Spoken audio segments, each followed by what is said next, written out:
नमस्कार दोस्तों, आज की तारीख है 26 फरवरी 2026, दिन गुरुवार और आज की हिंदी तिथि है फाल्गुन माह के शुक्ल पक्ष दशमी। तो दोस्तों सबसे पहले तो आज के दिन का इतिहास जान लेते हैं। साल 2019 में आज ही के दिन भारतीय वायुसेना ने पुलवामा हमले के बाद पाकिस्तान के बालाकोट क्षेत्र में आतंकी ठिकानों पर एयर स्ट्राइक की। इस कार्रवाई को बालाकोट एयर स्ट्राइक के नाम से जाना जाता है। भारतीय वायुसेना ने नियंत्रण रेखा पार कर आतंकवादी कैंपों को निशाना बनाया।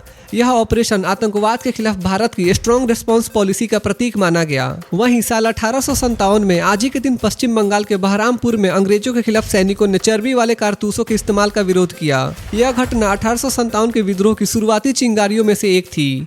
इसी आंदोलन ने आगे चलकर प्रथम स्वतंत्रता संग्राम का रूप लिया और साल 1993 में आज ही के दिन अमेरिका के न्यूयॉर्क शहर में स्थित वर्ल्ड ट्रेड सेंटर पर बड़ा बम धमाका हुआ।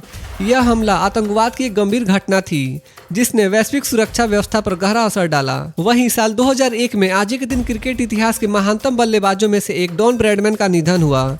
उनका टेस्ट बल्लेबाजी औसत 99.94 आज भी एक वर्ल्ड रिकॉर्ड है।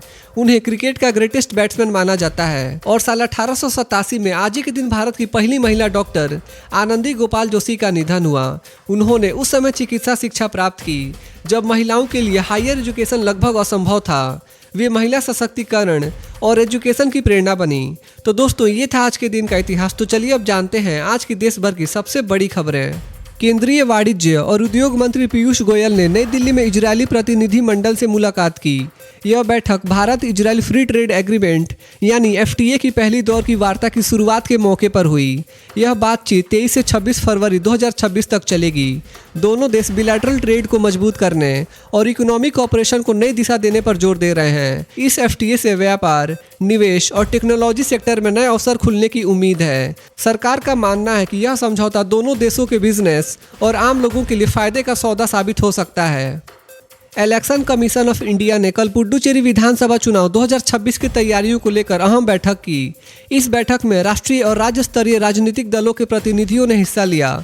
बैठक का मकसद चुनाव प्रक्रिया को पारदर्शी, निष्पक्ष और सुचारू बनाने के लिए सुझाव लेना और व्यवस्थाओं की समीक्षा करना था। आयोग ने राजनीतिक दलों से चुनाव संबंधी मुद्दों, आचार संहिता, मतदाता सूची और बूथ प्रबंधन पर चर्चा की। निर्वाचन आयोग ने भरोसा दिलाया कि सभी जरूरी इंतजाम समय पर पूरे किए जाएंगे ताकि 2026 के विधानसभा चुनाव शांतिपूर्ण और फेयर तरीके से संपन्न हो। गोवा में 27 फरवरी को नशा मुक्त भारत अभियान के तहत एक भव्य युवा रैली आयोजित की जाएगी। यह कार्यक्रम बम्बोली में स्थित श्यामा प्रसाद मुखर्जी स्टेडियम में होगा। आयोजन सामाजिक न्याय और अधिकारिता विभाग द्वारा गोवा सरकार के सहयोग से किया जा रहा है। इस रैली में मुख्यमंत्री प्रमोद सावंत और केंद्रीय मंत्री वीरेंद्र कुमार शामिल होंगे। करीब 3000 से अधिक युवाओं के भाग लेने की उम्मीद है। कार्यक्रम में सामूहिक एंटी ड्रग शपथ, सांस्कृतिक प्रस्तुतियां और स्वयंसेवकों का सम्मान किया जाएगा। साल 2020 में शुरू हुआ यह अभियान अब तक देश भर में लगभग 26 करोड़ लोगों तक पहुंच चुका है और युवाओं की भागीदारी को मजबूत कर रहा है।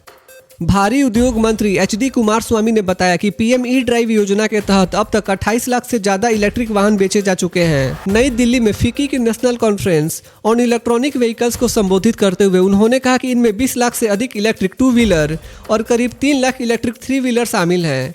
उन्होंने बताया कि पब्लिक ट्रांसपोर्ट में भी तेजी आई है और बड़े शहरों में 14,000 से ज्यादा इलेक्ट्रिक बसों को मंजूरी दी गई है। मंत्री ने कहा कि इलेक्ट्रिक मोबिलिटी केवल क्लाइमेट पहल नहीं बल्कि इंडस्ट्रियल ग्रोथ और टेक्नोलॉजी में बड़ा कदम है।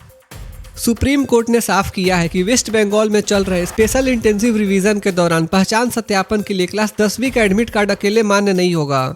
कोर्ट ने कहा कि एडमिट कार्ड को केवल सप्लीमेंट्री डॉक्यूमेंट के रूप में पास सर्टिफिकेट के साथ पेश किया जा सकता है। Chief justice Suryakant, justice Joy Mallya Bagchi और जस्टिस विपुल M पंचुली की बेंच ने यह स्पष्ट आदेश दिया। वरिष्ठ वकील DS नायडू ने कोर्ट के सामने सवाल उठाया था कि क्या 10वीं का एडमिट कार्ड पहचान पत्र के रूप में स्वीकार किया जा सकता है। कोर्ट ने स्पष्ट किया कि यह केवल सहायक दस्तावेज रहेगा। राष्ट्रपति द्रौपदी मुर्मू ने कहा कि आयुर्वेद, योग और अन्य आयुष पद्धतियां केवल बीमारी के इलाज तक सीमित नहीं हैं, बल्कि यह होलिस्टिक हेल्थ मैनेजमेंट का विज्ञान है। सेगांव, बुल्ढाड़ा में राष्ट्रीय आरोग्य मेला का उद्घाटन करते हुए उन्होंने कहा कि prevention is better than cure, यानी बीमारी से बचाव ही सबसे बेहतर उपाय है। उन्होंने बताया कि सही डाइट, डेली रूटीन और बैलेंस्ड लाइफ स्टाइल से कई बीमारियां रोकी जा सकती हैं। राष्ट्रपति ने कहा कि सरकार ने पिछले 10 वर्षों में आयुष को बढ़ावा देने के लिए कई कदम उठाए हैं और नए एम्स में आयुष विभाग भी स्थापित किए गए हैं। सुप्रीम कोर्ट ने क्लास 8 की NCERT किताब में न्यायपालिका में भ्रष्टाचार के जिक्र पर सुओ मोटू संज्ञान लिया है। चीफ जस्टिस सूर्यकांत की अगुवाई वाली पीठ ने इसे गंभीर चिंता का विषय बताया। पीठ में जस्टिस जॉय मल्ले बागची और जस्टिस विपुल एम पंचोली भी शामिल थे। कोर्ट ने साफ शब्दों में कहा कि न्यायपालिका की छवि को नुकसान पहुंचाने की किसी भी कोशिश को बर्दाश्त नहीं किया जाएगा। अदालत ने संकेत दिया कि इस मुद्दे पर आगे विस्तृत सुनवाई हो सकती है। यह मामला शिक्षा सामग्री और संवैधानिक संस्थाओं की गरिमा से जुड़ा महत्वपूर्ण विषय बन गया है। राजस्थान के पोखरण फील्ड फायरिंग रेंज में इंडियन आर्मी की साउदर्न कमांडर ने एक्सरसाइज अग्नि वर्षा का आयोजन किया। यह high tempo fire and manoeuvre exercise थी जिसमें आधुनिक टेक्नोलॉजी का इस्तेमाल किया गया। इस अभ्यास में precision strike system, advance weapon platform और तेजी से बैटलफील्ड मूवमेंट का प्रदर्शन हुआ। सेना ने मल्टी डोमेन ऑपरेशंस की क्षमता दिखाते हुए जमीन और तकनीक के तालमेल को प्रदर्शित किया। डिकेड ऑफ ट्रांसफॉर्मेशन के तहत यह अभ्यास भारतीय सेना की हाई कॉम्बैट रेडीनेस और आधुनिक युद्ध क्षमता का बड़ा उदाहरण माना जा रहा है।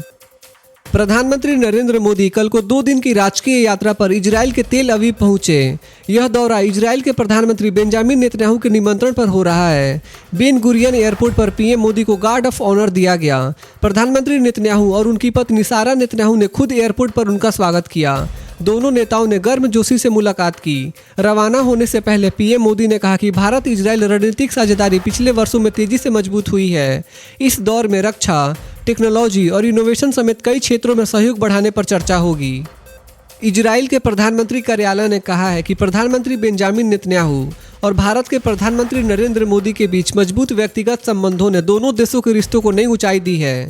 यह पीएम मोदी की दूसरी इजराइल यात्रा है। इससे पहले वह 2017 में ऐतिहासिक दौरे पर गए थे। इसके बाद प्रधानमंत्री नेतन्याहू ने भी भारत की यात्रा की थी। प्रधानमंत्री कार्यालय के अनुसार दोनों नेताओं की गहरी मित्रता द्विपक्षीय संबंधों को मजबूत दिशा देती है।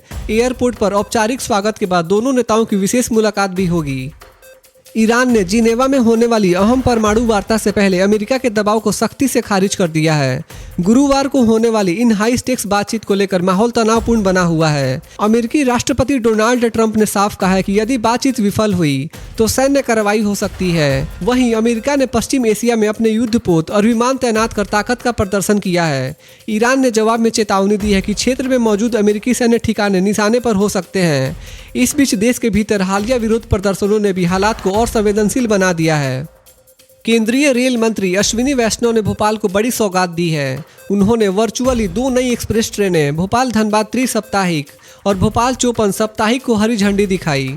यह नई ट्रेन सेवाएं मध्य प्रदेश, उत्तर प्रदेश और झारखंड के बीच कनेक्टिविटी को मजबूत करेंगी। रेल मंत्री ने बताया कि प्रधानमंत्री के तीसरे कार्यकाल में मध्य प्रदेश में करीब 48,000 करोड़ रुपए की रेल परियोजनाएं मंजूर हुई हैं। इसके अलावा पूर्व पश्चिम डेडिकेटेड फ्रेट कॉरिडोर भी घोषित किया गया है, जो उद्योग और लॉजिस्टिक्स सेक्टर को नई ताकत देगा। सरकार का कहना है कि यात्रियों की सुविधा, सुरक्षा और तेज कनेक्टिविटी पर लगातार फोकस किया जा रहा है। उत्तर प्रदेश के मुख्यमंत्री योगी आदित्यनाथ 2 दिवसीय दौरे पर जापान की राजधानी टोक्यो पहुंचे। यहां उन्होंने कई बड़े उद्योगपतियों से मुलाकात कर उत्तर प्रदेश में निवेश और औद्योगिक विकास पर चर्चा की। मुख्यमंत्री ने मित्सुई एंड को और कोनोइक ट्रांसपोर्ट को लिमिटेड के वरिष्ठ अधिकारियों से बातचीत की। उन्होंने renewable energy, semiconductors, data centres और लॉजिस्टिक्स पार्क्स में निवेश का आमंत्रण दिया। दौरे के दौरान सीएम योगी जापान की हाई स्पीड मैग्लेव ट्रेन में 100 किलोमीटर की यात्रा भी करेंगे।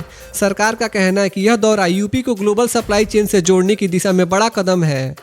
सोना और चांदी के भाव में बढ़ोतरी देखने को मिली है। MCX पर सोना करीब 1,60,000 रुपये प्रति 10 ग्राम के स्तर पर ट्रेड कर रहा है, जो पहले के मुकाबले महंगा हुआ है।